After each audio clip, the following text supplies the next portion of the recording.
दिवाली आ गई थी। रात रोशनी से जगमगा रही थी। आकाश में पटाखे धूमधाम से जल रहे थे। बच्चे गली मोहल्लों में हंसते खेलते फिर रहे थे। उनके माता पिता उन्हें मिठाई और उपहार दे रहे थे। हवा में स्वादिष्ट खाने की खुशबू घुली हुई थी। पूरा गांव खुशियों से सराबोर था, लेकिन हर कोई खुश नहीं था। गांव के किनारे एक पुराना पीपल का पेड़ खड़ा था। यह देखने में ही डरावना लगता था। गांव वाले इसके बारे में कहानियां सुनाते थे। वे कहते थे कि यह भूतिया है। कुछ लोगों ने रात में वहां अजीब-ओ-गरीब रोशनी देखने का दावा किया था।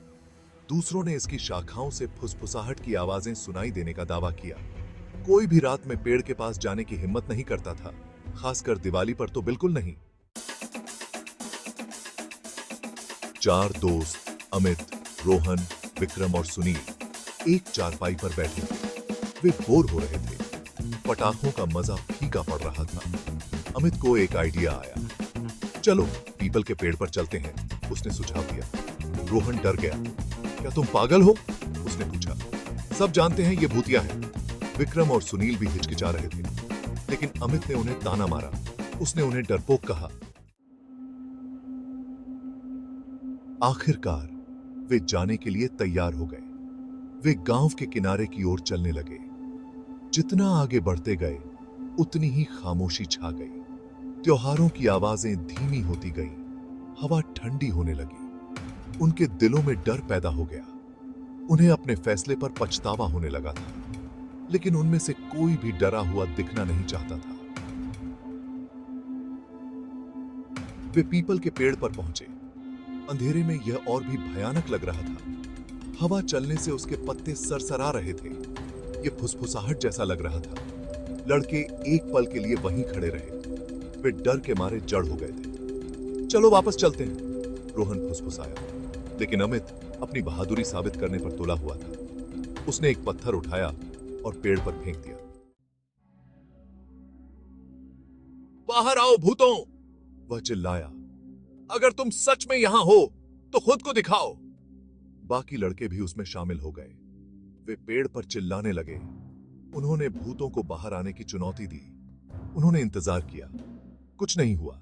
लड़के आराम करने लगे। शायद कहानियां बस कहानियां ही थीं।